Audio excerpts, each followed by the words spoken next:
গত ৬-৭ বছরের হিসাব করলে একক হিসাবে ছাত্রলীগের হাতে মার খেয়েছেন সবচেয়ে বেশি আপনি। ৬-৭ বছর তাদের নিগ্রহের শিকার হয়েছেন, জীবনের ঝুঁকির মধ্যে পড়েছেন। যারা আপনাকে বিভিন্ন সময় মেরে ফেলতে চেয়েছে সে ছাত্রলীগ এখন একটা নিষিদ্ধ সংগঠন, এবং এই নিষিদ্ধ সংগঠন বা একটা সন্ত্রাসী সংগঠন হিসাবে তাদের একটা নিষিদ্ধ করার ক্ষেত্রে একটা জনমত তৈরি হয়েছিল। এই নিষিদ্ধের দাবির পক্ষে আপনিও ছিলেন কিনা জনাব নুরুল হক নূর?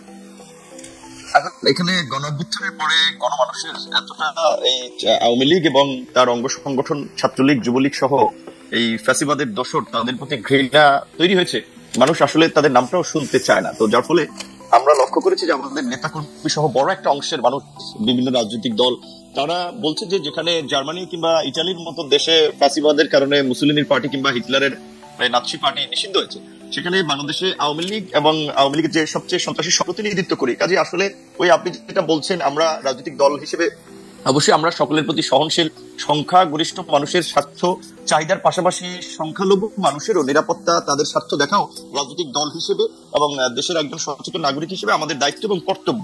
এই রাজনৈতিক দল সহ বিভিন্ন মানুষের যে দাবিটা উঠেছে যে আওয়ামী লীগ এবং ছাত্রলীগ যুবলীগকে নিষিদ্ধ করা, আমরা যদি তার বাইরে আসলে অবস্থান নেই, সেক্ষেত্রে আমরা কিন্তু রাজনৈতিক দল হিসেবে জনমত হারাবো এবং বর্তমান সময়ের প্রাসঙ্গিকতা হারাবো। কাজে আমাদের কিন্তু এই জনগণের দাবির সাথে থাকতে হচ্ছে, এবং ছাত্রলীগকে তো ইতিমধ্যেই নিষিদ্ধ করেছে। তবে আমার ব্যক্তিগত মতামত হচ্ছে যে ওই শেখ হাসিনা বা আওয়ামী লীগ যে প্রক্রিয়ায় আপনার একটা প্রজ্ঞাপন জারি করে নিষিদ্ধ করেছে, আমি মনে করি সেই প্রক্রিয়ায় না গিয়ে বরঞ্চ তাদের বিরুদ্ধে বিভিন্ন ধরনের শুনানি, তাদের অপকর্ম, যে ছাত্রলীগকে কেন নিষিদ্ধ করা প্রয়োজন, গত 15 বছরে যে ছাত্রলীগের অপকর্ম সেগুলো তুলে ধরলে ছাত্রলীগকে 100 বছর এমনি নিষিদ্ধ করা যায়, কিংবা আওয়ামী লীগের যে অপকর্ম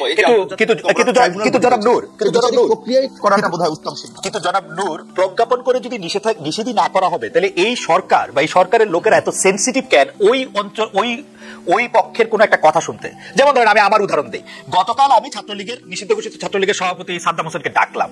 এই সরকারের লোকজনে মনে হইলো ও আয়সা একটা তথ্য দিবে, ও আয়সা একটা কথা বলবে, তারা পুরো পৃথিবী ঘুরে যাবে। আমি বিরক্ত হয়েছি হচ্ছে যে আইনটাকে আমি আগে দেখি নাই, দেখছি, কিন্তু আইনটা দেখার পরেও আমি বুঝছি যখন আপনি মানে একটা সাংবাদিক ভিকটিমের পক্ষে দাঁড়াবে, ভিকটিমের জায়গা থেকে যদি কেউ মনে করে তাকে একটা প্ল্যাটফর্ম দেওয়া হচ্ছে, সাংবাদিকের এথিক্যাল জায়গা হচ্ছে তাকে এটা না দেওয়া। হাওয়েভার তারা কিন্তু কারো কথাই শুনবে না, কারো কথাই জায়গা দিবে না, তাহলে তারা এটা কেমনে করবে? মানে আমি আপনার সাথে কিন্তু 100 ভাগ একমত। ছাত্রলীগ 15 জুলাই থেকে এই 5 আগস্ট পর্যন্ত কিন্তু না, গত 15 বছরে যা করছে, ওদের 100 বার 100টা বিষয় 100 রকম শুনানি হওয়া উচিত। তাদের জিজ্ঞেস করা উচিত তারা কখন কোথায় কিভাবে করছে। সাদ্দাম হোসেনকে জানতে চাওয়া উচিত যে 5 আগস্ট সে কোথায় ছিল, কেমনে পালাইলো, এটা জানতে চাওয়া উচিত সাদ্দাম হোসেনের কাছে। সেটা আমি ট্রাই করছিলাম, কিন্তু ওনারা এটা পছন্দ করলো না। আপনারা এটা পছন্দ করলেন, এটা কেন? কারণটা কি? না না, আমি ব্যক্তিগতভাবে এতটা অসহিষ্ণু না, মানুষকে কথা বলতে দিতে হবে। আমাকে যারা পছন্দ করে না তারাও তো আমাকে অনেক সমালোচনা করে, অনেক কথা বলে, সেটা শোনা প্রয়োজন। এবং আমি আপনার প্রোগ্রামটা মনে করি হওয়া দরকার ছিল, এই কারণে এটা হচ্ছে। আর একটা প্রবলেম হচ্ছে কি, এখন সোশ্যাল মিডিয়া এত জনমত হচ্ছে, দ্রুত হচ্ছে, এবং মানুষ ছোটখাটো ইস্যু এবং এতটা বিভ্রান্তি বা জনমত গঠন করার একটা সহজ পদ্ধতি তৈরি হয়ে গেছে মব জাস্টিসের মতো, যার ফলে অনেকে ওই যে বলছেন এখন আপনার মতো সাংবাদিক আপনার হিসাব করতে হয় যে আমি অমুককে ডাকলে পাবলিক আমাকে গালি দিবে কিনা, কি বলবে কিনা। আমি কেয়ার করি না পাবলিকের গালি, আমি কেয়ার করি না পাবলিকের গালি, আপনি কেয়ার করেন, আপনি খেয়াল করেন নূর পাবলিকের গালি আমি কেয়ার করি না, আপনি খেয়াল করে দেখেন 50টা জায়গা থেকে 50টা মামলা হবে এই আওয়ামী লীগের বানানো একটা ল দিয়ে 50টা জায়গা থেকে। তো এই হ্যারাসমেন্টটা বাংলাদেশে আমার অপারেশন আছে, আমি আমেরিকা রেজিস্টার্ড হতে পারি, বাংলাদেশে আমার অপারেশন আছে, সেখানে আমার রেজিস্টার্ড হতে হবে, তো সেগুলো আমি কেন আমি এই হ্যারাসমেন্টটা নিব না? এটা এখন সেরকম এখন হয়তো কিনা এটা তো আমরা জানি না, আপনিও জানেন না, কারণ এখন তো আর ওই আগের পলিটিক্যাল গভর্নমেন্টের মতো একেবারেই কোনো পলিটিক্যাল গভর্নমেন্ট না। দ্বিতীয়ত আমরা এই আপনি মামলার কথাটা যেহেতু তুলেছেন, যখন আপনার কিছু সাংবাদিক আসলে যারা সরাসরি ইনভলভ না এই গণহত্যায় কিংবা ঘটনায় সুনির্দিষ্টভাবে, তাদের বিষয়ে আমরা কথা বলেছিলাম। কিন্তু ব্যবসায়ীকে মামলায় অন্তর্ভুক্ত করেছে, আমরা এরকমও শুনেছি যে সেই ব্যবসায়ীর কাছে মামলার এজাহার নিয়ে গেছে যে আপনাকে মামলার আসামি করা হবে, না হলে টাকা দিতে হবে আমাদেরকে 2 কোটি 5 কোটি। এখন এই মামলা নিয়ে কিছু লোক ব্যবসা করেছে, এবং এমনও শুনেছি যে যারা আপনার হত্যাকাণ্ডের শিকার হয়েছে সেই পরিবারকে কিছু সহযোগিতা দিয়ে আপনার সাদা কাগজে তারা স্বাক্ষর নিয়ে এসেছে এবং এজাহারটা মনমতো সাজিয়েছে, যাদেরকে মনে হয়েছে মুখে মামলায় দিলে পয়সাপাতি উঠানো যাবে বা একটা ব্যবসা করা যাবে, সেই সমস্ত লোককে মামলা জড়ানো হয়েছে। এরকমের কিছু ঘটনা যখন আমাদের কাছে এসেছে, আমি সরাসরি আইজিপি এবং হোম অ্যাডভাইজার সহ বিভিন্ন জনের সাথে কথা বলেছি, তখন তারা পরিষ্কার ভাবেই বলেছে যে যেহেতু একটা অস্বাভাবিক পরিস্থিতি, কে কোথা থেকে মামলা করছে, কার বিরুদ্ধে কি মামলা করছে, আমরা তো সবকিছু এত ডিটেলস জানার সুযোগ হচ্ছে না। আবার অনেক জায়গায় মামলা না নিলে সেখানে থানা ঘেরাও করা হচ্ছে, একটা উত্তেজিত পরিস্থিতি তৈরি করা হচ্ছে। গ্রেপ্তার করলে যাচাই বাছাই করেই গ্রেপ্তার করা হবে। তো সেই ক্ষেত্রে এইটা আমি আপনার সাথে ওইখানে আপনার কথাটার আর কি উত্তর দিচ্ছি যে আগের মতো যে 64 জেলা আপনি কথা বললেই মামলা হবে, এইটা আমি ব্যক্তিগতভাবে মনে করি না, কারণ আপনার অনেক অপোজিশন লেভেলেও আপনার অ্যাকসেপ্টেন্স আছে, ধরেন এর আগে যারা গভর্নমেন্ট ছিল তাদের লেভেলে আমার কথাই হইতেছে না, আমার কথাই হইতেছে না। আমি বলি এটা পার্সোনাল, সেটা তো আমরা দেখেছি। ঘটনাকে কেন্দ্র করে মানুষকে জাস্টিফাই করার সুযোগ নাই যে সে একটা অন্যায় করে ফেলছে, যা সে ফেসিবাদের দোষর হয়ে যাচ্ছে। এই যে আপনার একটা ট্যাগিং প্রবণতা এটা এখনো আছে, এটা খুব দুঃখজনক। এটি আসলে উনার শেষ কথাগুলো আমি শুনতে পাইনি, মানে শেষ 1 মিনিট আমি শুনতে পাচ্ছিলাম না। I would rather request control room to fix it. কিন্তু নূর, আপনার কাছে কি মনে হয় যে এই সবাইকে আটকে হঠাৎ করে দেখা যাচ্ছে শিবির আত্মপ্রকাশ করতেছে, এইটা কি বর্তমানে যারা ক্ষমতায় আছেন তাদের একটা প্লটের অংশ কিনা, বা নাকি একটা পপুলিস্ট রাজনীতির একটা অংশ? আমরা কিন্তু দেখেছি যে এই সরকারের সাথে আপনার সাথে যত খাতির, বিএনপির সাথে যত খাতির, তার চেয়ে বেশি খাতির মনে হয় জামাত ইসলামের সঙ্গে, মনে হয় আর কি অ্যাপারেন্টলি। এইটা আপনি কিভাবে দেখেন? এটা এখন এটা অনেকে বলছে, আমি অনেক প্রোগ্রামে গিয়েছি, সেম কোশ্চেন অনেকেই বলেছে যে বিএনপির আগে এমনকি রাষ্ট্রপতির সাথে 5 আগস্টের মিটিং এও আমাদের সেনাপ্রধানও জামাতের কথা উল্লেখ করেছে, বা জামাত বেশি স্পেস পাচ্ছে, এরকম কথা আপনি বলছেন, ম্যাডাম বলছে, আরো অনেকগুলো প্রোগ্রাম শুনেছি। এখন আমি একটা রাজনৈতিক দল হিসেবে যদি আরেকটা দলের বিষয় বলি, কখন ভাববে যে সে আমাদেরকে পছন্দ করছে না বা সে আমরা স্পেস পাচ্ছি, এটা তার সহ্য হচ্ছে না। কাজে আমি বরাবর ওই জায়গায় না গিয়ে আমি যেটা বলতে চাই, ধরেন এই যে শিবিরের বিভিন্ন জায়গায় আত্মপ্রকাশ হচ্ছে, এখন এখানেও তো বিভিন্ন পত্রিকা যেভাবে হেডলাইন করছে, মনে হয় এটা কি বলবেন আপনি, একটা মঙ্গল গ্রহ থেকে কোনো প্রাণী এসেছে যে সবার একেবারে হইচই করা লাগবে যে জবেই শিবির আত্মপ্রকাশ করলো, তারা তো এতদিন রাজনীতি করে নাই।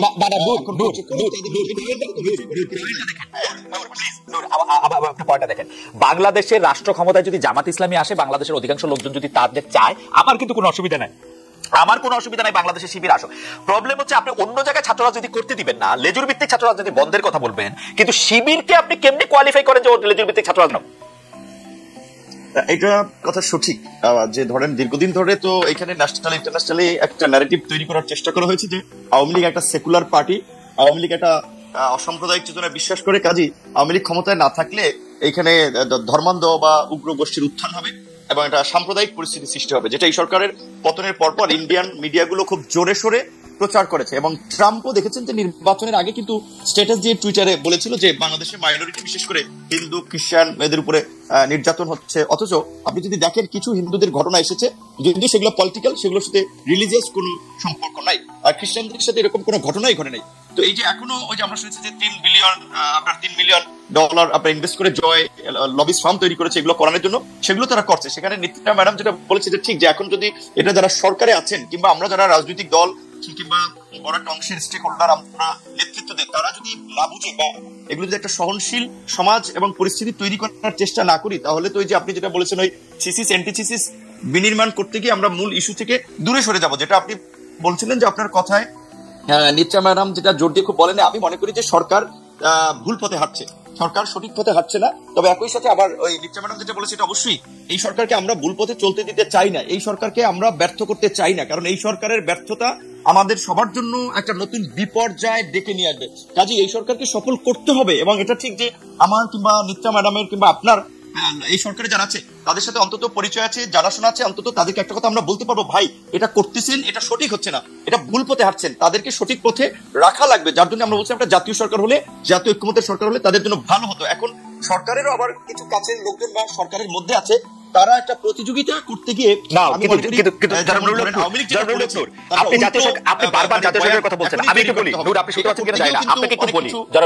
বিভ্রান্তি, আমি মনে করি আমি একটু বলি, জাতীয় সরকারের কথা আপনি বলছেন, কিন্তু জাতীয় সরকার তো বিএনপি কে বাদ দেওয়া হবে না, কিন্তু বিএনপি জাতীয় সরকারে কেন যাবে? এখন যখন বিএনপি না যায়, আপনি তো অন্য বাম দলগুলোকে, ধরেন জুনায়েদ সাকিব ভাইকে, আপনাকে সেটা নিলেও এটা আসলে জাতীয় সরকার হিসেবে এটা পরিপূর্ণ হবে না। তো সেটা তো একটা মানে ওদের জন্য তো, এই সরকারের জন্য তো এটা একটা ক্যাচ 22 মানে পজিশন, মানে ওরাও তো আসলে চাইলেও এটা কিছু করতে পারে না। ওদের জন্য বেস্ট এখন হচ্ছে যে সবকিছু বাদ দিয়া ইলেকশন ঘোষণা করে স্টেপ ডাউন করার মধ্যে। মাসুদ ভাই, কতজন আপনাদের লোক? খালিদ ভাই, দুটো বিষয় একটু আপনার অনুমতি নিয়ে বলি। একটা হচ্ছে যে অন্তর্বর্তীকালীন সরকারের ব্যাপারে একটু আগে যে আলোচনাটা হলো, যে ব্যর্থতা বা ওনাদের দায়বদ্ধতা প্রসঙ্গটা, আন্দোলন একটার পর একটা আসছে। আসলে দেখেন, এই 17 বছরের মাঝে তো নানান বঞ্চনা ছিল মানুষের, সেখানে সরকার কিন্তু এই মাত্র 6 মাসে 136টা আন্দোলনকে তারা মোকাবেলা করেছে এবং সেটাতে ফেস করেছে তারা। দ্বিতীয় হচ্ছে যে যেটা বলা হচ্ছে যে একদল ভারতে পালিয়েছে আর একদল পরাজিত হয়েছে। এখন যদি আমরা এটা জনগণের কথা যদি বলি, যে জনগণ তো এখন এটাও বলে যে একদল তো এখনো লন্ডনে আছে এবং আর একদল তো এখন এই দেশে বসে তারা ভারতের কোলে এতটা ঢলে পড়েছে যে বিগত 17 বছরের সরকার যা যা বলেছে এখন তারা ঠিক সেই কথাগুলোই, জামাতিকরণ হয়ে গেছে, আবুল বারাকাত সাহেব যেভাবে বলতেন, ব্যাংক জামাতিকরণ হয়ে গেছে, শিক্ষা প্রতিষ্ঠান জামাতিকরণ হয়ে গেছে। সৎ যোগ্য দক্ষ মানুষ যদি কোথাও বসে, সে যদি জামাত হয়, তাহলে দেশের 18 কোটি মানুষ জামাত। সেই কথা তো 24-এর আন্দোলনে আমাদের মা বোনেরা, ভাইয়েরা, ছাত্র জনতা তো এই কথা বলেই তো ফ্যাসিস্টদের সামনে বুক পেতে দিয়েছে। অবশ্যই। আমি এটার কারণে যদি আমি জামাত হই, আমার কাছে মাসুদ ভাই, আমি একটু বলি, আমাদের আমরা একটু অবস্থাটা বলে রাখি। জামায়াতিকরণ হইলে কিন্তু আমাদের কোনো সমস্যা নাই। জামায়াতিকরণ হোক, পুরা বাংলাদেশ জামায়াতের গাইড বুক দিয়ে চলুক, এটা আরো ভালো। কিন্তু সেইটা জনগণের ম্যান্ডেট নিয়ে এসে করা উচিত না। আপনাদের তো ভোটের জন্য অস্থিরতা থাকা উচিত। এটা তো আমরা বলছি না, এটা বলছি যে কেউ কেউ যখন এটা বলেন তখন তো এটা দুর্ভাগ্যজনক, এটা দুঃখজনক না। আর আপনি যে কোশ্চেন করেছেন, এই অন্তর্বর্তীকালীন সরকারের কোনো একজন উপদেষ্টাও তো কোনো দলের হওয়ার কোনো সুযোগ নেই। এটা তো জনগণের সরকার, জনগণের অন্তর্বর্তীকালীন সরকার। প্রথম দল থেকে এটা তো নামই বলা হয় না, এটা তো নামই বলা হয়েছে মানে নির্দলীয় অন্তর্বর্তীকালীন সরকার। না, এই পছন্দ অপছন্দের প্রশ্নটা তো আপনি আইডেন্টিফাই করতে পারবেন না। পছন্দ অপছন্দটা ডিপেন্ড করবে যে তিনি সততার সাথে, দেশপ্রেমের সাথে কাজ করতে গিয়ে যদি হেলালবার সাথে মিলে যায়, তিনি হেলালবার মানুষ। তিনি যদি আপনার সাথে মিলে যায়, আপনার মানুষ। তিনি যদি আমার সাথে মিলে যান, আমার মানুষ। যদি সেটা 18 কোটি মানুষের সাথে মিলে যায়, তিনি 18 কোটি মানুষ। আপনার সাথে কোনো ব্যক্তির হবে না। এটা করাটা তো ঠিক হবে। আপনার সাথে কেউ বলতে, আপনার সাথে তো বলাটাও ঠিক হবে। মাসুদ ভাই, আপনার সাথে তো বুদ্ধি দিয়ে, কথা দিয়ে, কোনটা দিয়ে পারবো না। না প্লিজ সরল করে বলি যে মাসুদ ভাই, আপনারা যখন আর্মি আপনাদেরকে ডাকছিল, তখন কি আপনাদেরকে কোনো উপদেষ্টাদের নাম দিতে বলছিল যে 5 জন যারা দেশ চালাবে তাদের মধ্যে থেকে 5 জনের কথা বলেন? সেটা শুধু আমাদের না, সেটা সব দলের। আপনাদেরকে ডাকছিল কিনা? আমি যেটুকু জানি যে অলমোস্ট সব দলের কাছ থেকেই তারা পরামর্শ প্রস্তাবনা নিয়েছেন। সেই প্রস্তাবনা কোন দলই তার দেশপ্রেম, তার দক্ষতা, যোগ্যতা, আমানতদারিতার প্রশ্নে সেটা কেউই ওপেন করে না। আবার কেউই কিন্তু কোন দল হিসেবে তাকে দেয় নাই, দিয়েছে যে দেশের এই ক্রান্তিকালে প্রধান উপদেষ্টাকে সহযোগিতা করতে পারবে এবং আমাদের ছাত্র জনতার যে এক্সপেকটেশন, উই ওয়ান্ট জাস্টিস সহ ফ্যাসিস্ট এবং স্বৈরাচার যেন আর কোনোভাবে মাথা চারা দিতে না পারে, বিগত স্বৈরাচারের এবং ফ্যাসিস্টদের যাতে বিচারটা নিশ্চিত করা যায়, সেরকম কিছু মানুষকে বাছাই করতে ক্ষেত্রে সব দলই সহযোগিতা করেছে, জামাত ইসলামী সহযোগিতা করেছে। অ্যাবসলিউটলি। আপনারা যখন উপদেষ্টা পরিষদ ঘোষণা করা হইল বা পরবর্তীতে উপদেষ্টা পরিষদ 3 জন 4 জন, এই উপদেষ্টা পরিষদে যাদের নিয়োগ দেওয়া হয়েছে তাদের সবাইকে মোটামুটি খুশি আছেন তো, বা ঠিকই আছে মনে করছেন? আমরা কারো উপরে খুশি হইনি, আমরা কারো উপরে বেজারও হয়নি। আমরা প্রত্যেককে এই দেশের এখন প্রতিনিধিত্ব করার মতো একজন ব্যক্তি মনে করেছি। প্রয়োজনে কারো ব্যাপারে আমরা কথা বলেছি। আমরা যেমন শিক্ষা সংস্কারের প্রশ্নে যখন তারা কথা বলেছে, আমরা কিন্তু বলেছি যে শিক্ষা উপদেষ্টা যিনি আছেন তাকে এ ব্যাপারে সতর্কতার সাথে, এবং যে কমিশন করেছেন সেই কমিশনের ব্যাপারে আমরা খুব সত্য কথা বলেছি। সুতরাং আমরা যেমন সরকারের ভালো দিকগুলো তুলে ধরেছি, আবার সরকারের ব্যর্থতা বা কোনো অদূরদর্শিতা বা তাদের কোনো দুর্বলতা থাকলে সেটাও আমরা তুলে ধরেছি। আমরা সব একেবারে বলা যায় যে আবেগ এবং অনুভূতির ঊর্ধ্বে উঠে শুধুমাত্র এই 2024-এর আমাদের ছাত্র জনতার যে শাহাদাত, তাদের হাত পা হারানোর যে অভ্যুত্থান, এটা যেন তারা ধারণ করে, এই কথাটা আমরা বারবার প্রত্যেককে স্মরণ করেছি। ইন্ডিভিজুয়ালি আমরা কাউকে ওন করিনি, আবার কাউকে ডিফেন্ড করি। মাসুদ ভাই, তাহলে কোনো রিপোর্ট কার্ড বানান না আপনারা এই উপদেষ্টাদের সম্পর্কে? না, এটা তো আমরা কারোর জন্য এটা যথার্থ মনে করি। ওকে, ঠিক আছে মাসুদ ভাই, আসছি আবার আপনার কাছে। যাই মাসুদ ভাই, ডক্টর মোহাম্মদ ইউনূসকে এই অন্তর্বর্তীকালীন সরকারের প্রধান করার ব্যাপারে কি আপনাদের প্রস্তাব ছিল? আপনাদের এক ঐক্যমত ছিল নাকি এটা কি ছিল আসলে? মানে আপনারা ডক্টর মোহাম্মদ ইউনূস অন্তর্বর্তীকালীন সরকার প্রধান হবেন, এটার ব্যাপারে আপনারা what did you do? দুটো বিষয় একটু সংযুক্ত করে নেই। সেটা হচ্ছে যে আমাদের বলা হয়েছে যে আমরা একটাকে বলা হয়েছে ভারতে পালিয়েছে আর একটা পরাজিত শক্তি। তো এই জায়গায় আসলে আমাদের ক্লিয়ারেন্সটা থাকা প্রয়োজন যে বাংলাদেশের মানুষের কাছে কিন্তু বিষয়টা খুব পরিষ্কার। এটা নিয়ে এখন আর ধোঁয়াশা তৈরি যে বা যারাই করবেন, এই বিতর্কের জায়গাটা 2024-এ জুলাই আগস্টের মাধ্যমে আরো বেশি পরিষ্কার হয়েছে যে অতীতের বিষয়গুলোকে আর বেশি টানাটানি না করে বর্তমান এবং ভবিষ্যৎকে ধারণ করে এগিয়ে যাওয়াটার মধ্যেই আমাদের কল্যাণ।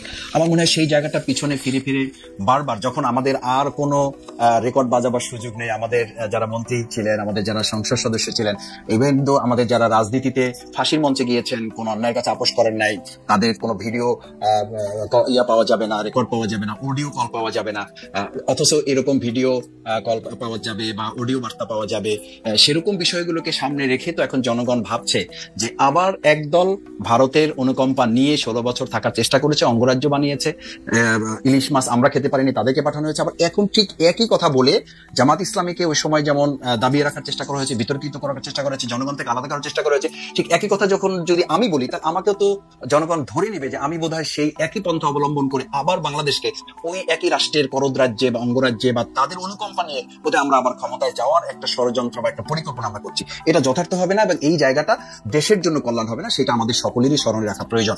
দ্বিতীয় হচ্ছে যে আমাদের শ্রদ্ধেয় প্রধান উপদেষ্টা, আমাদের একটু ছোট করে জানতে চাওয়া আছে, আপনাদের এই যে মানে করদ রাজ্যে পরিণত হওয়া আরেকটা দেশে, সেটা কি শুধু আওয়ামী লীগের এগেইনস্টেই বলেন নাকি বিএনপির এগেইনস্টেও বলেন? বিএনপিও ক্ষমতায় আসলে করদ রাজ্যই হয়।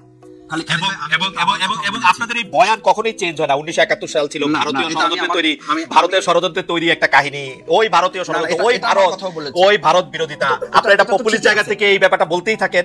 এবং এটা ঠিকই আছে, এটা বলতে হবে আমাদের, এবং এটা করে কিন্তু আপনারা মুক্তিযুদ্ধের বিতর্কিত করেন, কিন্তু আপনারা কিন্তু প্রতি মুহূর্তে মুক্তিযুদ্ধকে ছোট করেন, প্রতি মুহূর্তে 1971 সালকে অস্বীকার করেন, প্রতিটা মুদ্রা পেলে এটা তো সত্য ঘটনা, এটা তো সত্য। এবং আপনাদের সত্য আর অন্য সত্য তো আলাদা হয়ে না, এটা আলাদা সত্য না, এই সত্যটা আমাদের মেজর জলিল উনিও বলে গেছেন। এখন দেখেন মতিউর রহমান রেন্টুর লেখা একসময় পড়া হতো না, এখন তো সবাই পড়ছেন, জানছেন।